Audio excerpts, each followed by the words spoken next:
नमस्कार दोस्तों, आज हम पढ़ने वाले हैं the psychology of money by Morgan Housel. तो आइए इस बुक की समरी जानते हैं। पैसों को सही तरीके से हैंडल करने की कला आपके स्मार्टनेस पर नहीं बल्कि पैसों को लेकर आपके बिहेवियर पर निर्भर करता है।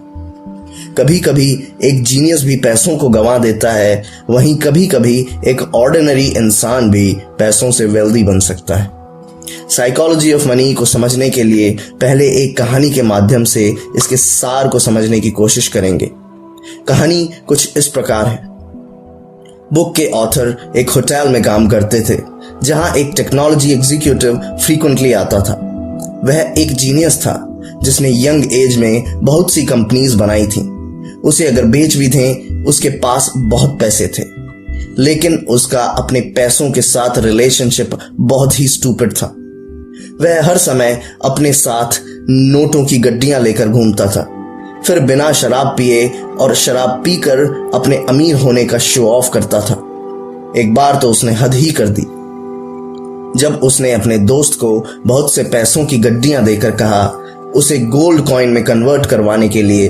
फिर वह अपने दोस्त के साथ समंदर के पास गया। उसने एक गेम खेला जिसमें जो गोल्ड कॉइन को समंदर में ज्यादा दूर तक फेंकेगा वही जीतेगा। पैसों के साथ ऐसा बेहुदा व्यवहार सिर्फ मस्ती के लिए।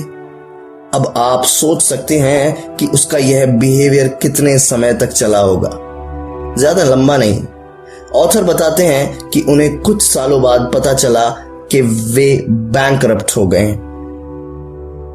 इस कहानी के साथ ऑथर एक और इंसान की कहानी बताते हैं जिसका नाम रोनाल्ड जेम्स था। वह एक साधारण अमेरिका का गांव से बिलोंग करने वाला सफाई कर्मचारी था। यह साधारण आदमी जब 92 साल की उम्र में मरा तो देश विदेश के अखबारों में उसकी चर्चा हुई।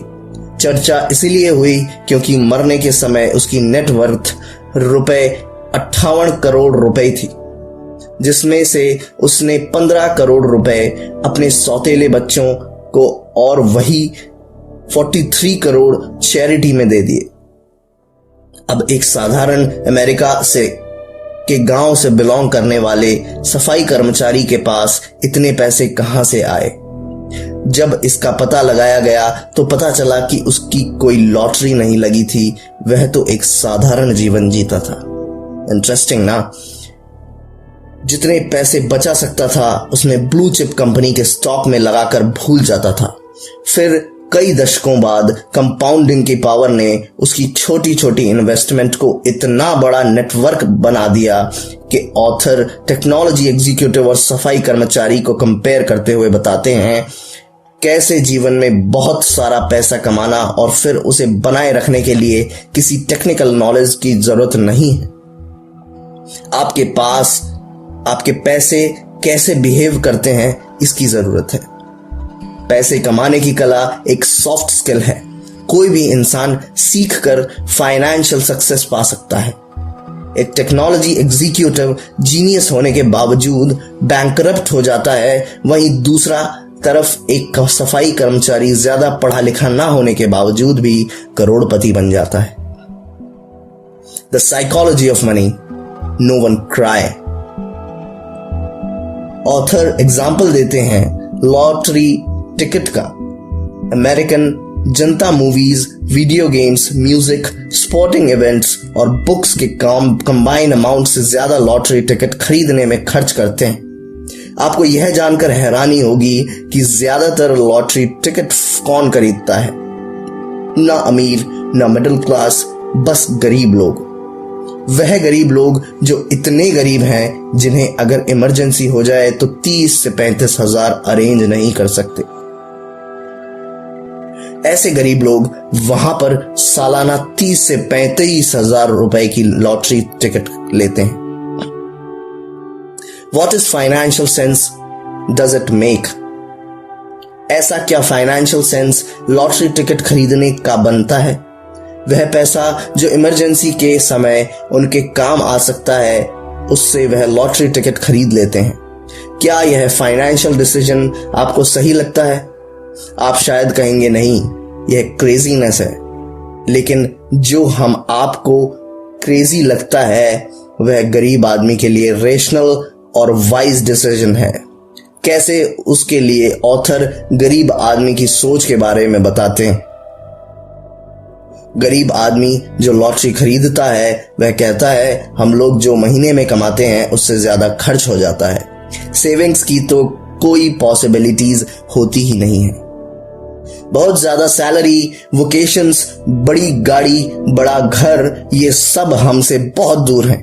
उसने ही कि हम अपने बच्चों को बड़े कॉलेज में एडमिशन करवा सकते हैं, यह सब हमारे लिए सपना है। इन सपनों को जो मिडिल क्लास और अमीर जी रहे हैं, ऐसे सपने को साकार होने के चांसेस हमें सिर्फ लॉटरी टिकट खरीद कर और लॉटरी लगाने पर ही लगते हैं। लॉटरी टिकट खरीदते हुए हमें लगता है कि हम अपने सपनों को सच कर लेंगे, क्योंकि जो हमारे लिए सपना है वह बहुत से लोगों को आसानी से मिला हुआ है। आप तो बहुत से लोग उसकी वैल्यू भी नहीं करते। इस कहानी और एग्जाम्पल के माध्यम से ऑथर बताते हैं गरीब हो, मिडिल क्लास या रिच, ज्यादातर मनी रिलेटेड डिसीजन या फाइनेंशियल डिसीजन एक्सेल की शीट पर वर्किंग करके नहीं, इंसान के अपने इंडिविजुअल सर्कमस्टांसेस और इमोशंस से प्रभावित होकर लेता है। जो मैं डिसीजन लूंगा वह आपको क्रेजी लग सकता है, जो आप डिसीजन लें वह मुझे क्रेजी लग सकता है। आपकी फाइनेंशियल सक्सेस इस पर डिपेंड करती है। आप अपने इमोशंस, सर्कमस्टांसेस और कैलकुलेशंस के साथ में रखते हैं, पैसों के साथ कैसा बिहेव करते हैं। The psychology of money, luck and risk. Bill Gates की कहानी तो आपने सुनी होगी। अगर आप बिल गेट्स और उनकी कंपनी माइक्रोसॉफ्ट की शुरुआती कहानी जानना चाहते हैं तो हमारे ब्लॉग में एक बार जरूर विजिट करें। बिल गेट्स साल 1968 में जब एक स्कूल में पढ़ाते थे तो उसी समय पूरी दुनिया में 30 करोड़ सिमिलर स्टूडेंट्स थे जो हाई स्कूल में पढ़ते थे। लेकिन पूरी दुनिया में द लेक स्लाइड स्कूल कुछ ऐसे स्कूलों में से एक था जिसमें उस समय कंप्यूटर था। स्कूल के पास इतना पैसा और दूरदर्शिता थी कि उन्होंने अपने स्कूल के लिए कंप्यूटर खरीदा। बिल गेट्स और उनके दोस्त पॉल एलन लाखों करोड़ों बच्चों में से एक थे। वह लकी स्टूडेंट जिन्हें उस समय कंप्यूटर का एक्सेस मिला। बिल गेट्स ने यह बात ऑन रिकॉर्ड भी कही है। अगर उनका स्कूल लेक साइड नहीं होता तो शायद माइक्रोसॉफ्ट भी नहीं होता। इस तरह और भी बहुत सारे फैक्टर्स थे बिल गेट्स के सक्सेस होने के, लेकिन लक उनमें से एक था। बिल गेट्स और दोस्त केंट इवांस की बात करते हैं। केंट इवांस बिल गेट्स और पॉल एलन के बेहतरीन दोस्त थे। उनके साथ कंप्यूटर एडवेंचर के पार्टनर थे।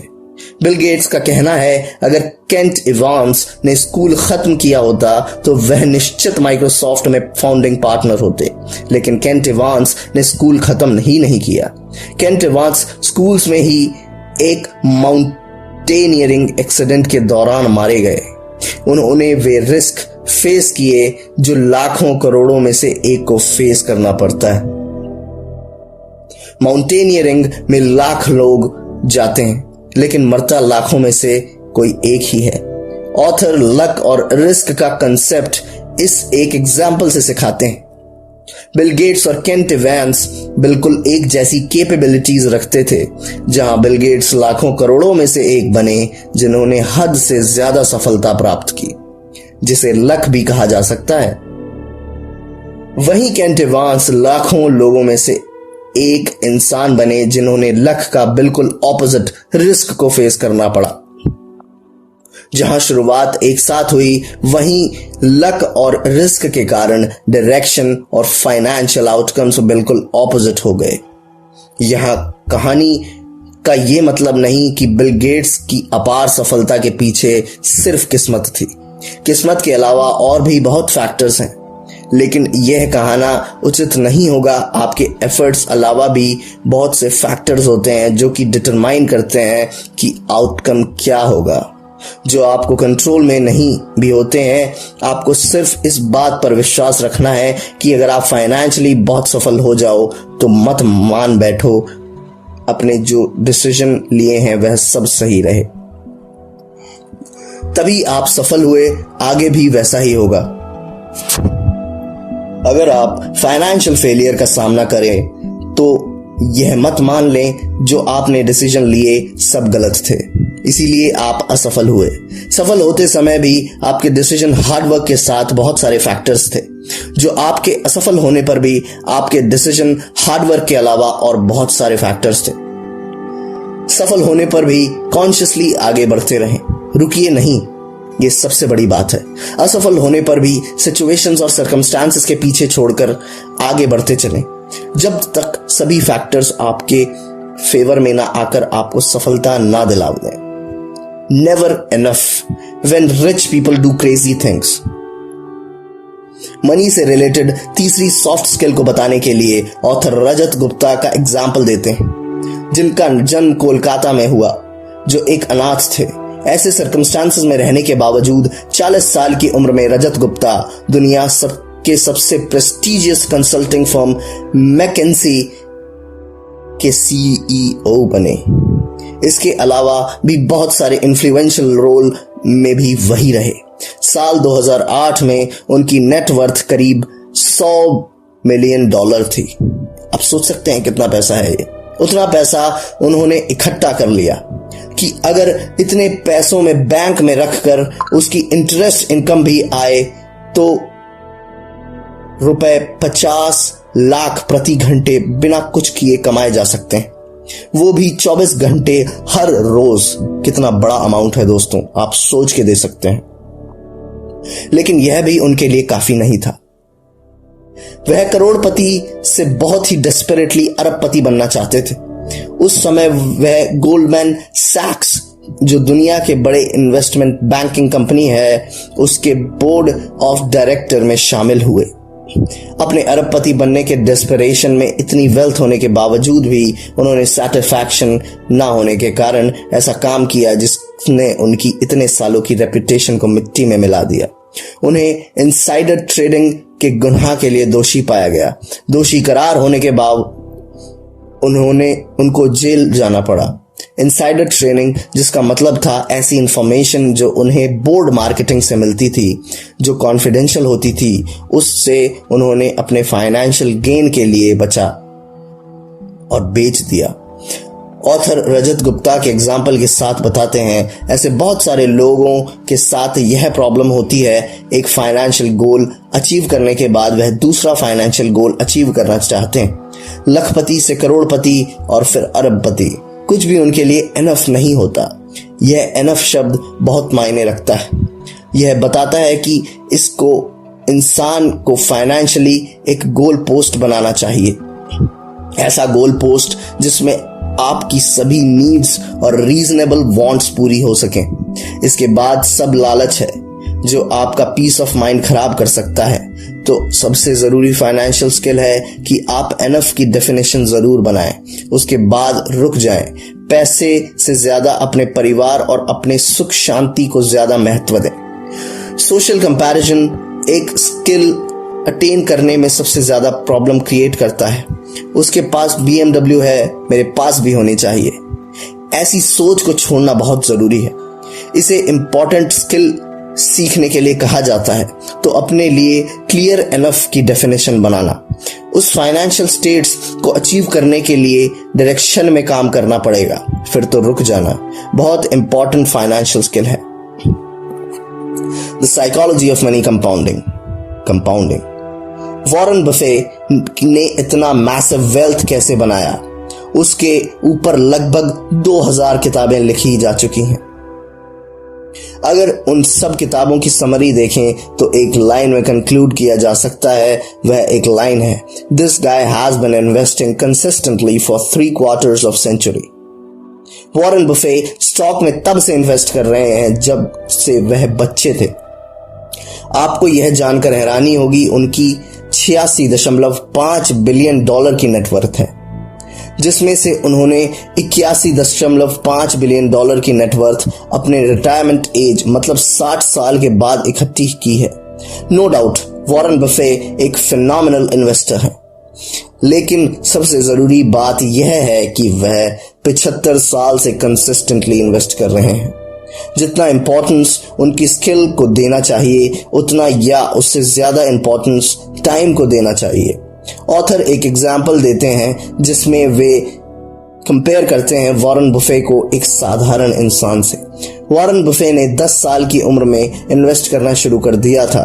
जब वह 30 साल के थे तब उनकी नेटवर्थ 9.3 मिलियन डॉलर थी। वहीं एक साधारण इंसान जो नॉर्मली 20 साल तक पढ़ाई करता है, उसके बाद 30 साल तक वर्ल्ड एक्सप्लोर करता है, अपना पैशन एक्सप्लोर करता है, उसकी नेटवर्थ 30 साल की उम्र में मात्र $25,000 ही होगी।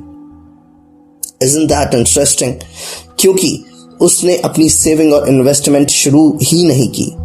अब अगर वह इस पॉइंट पर इन्वेस्ट करना शुरू करता है, वह 60 साल की उम्र तक 22% रिटर्न कमाता है।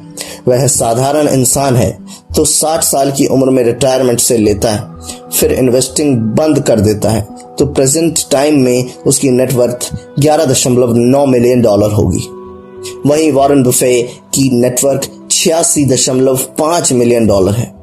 उसकी नेटवर्थ वॉरेन बुफे की नेटवर्थ से 99% कम है। आप सोच सकते हैं कि कितना बड़ा जमीन आसमान का अंतर है। समरी में यह कहा जा सकता है कि वॉरेन बुफे की कामयाबी का सबसे बड़ा कारण है उनके बहुत छोटी छोटी उम्र में इन्वेस्ट करना, फिर उसे 90 साल की उम्र तक कंटिन्यू रखना।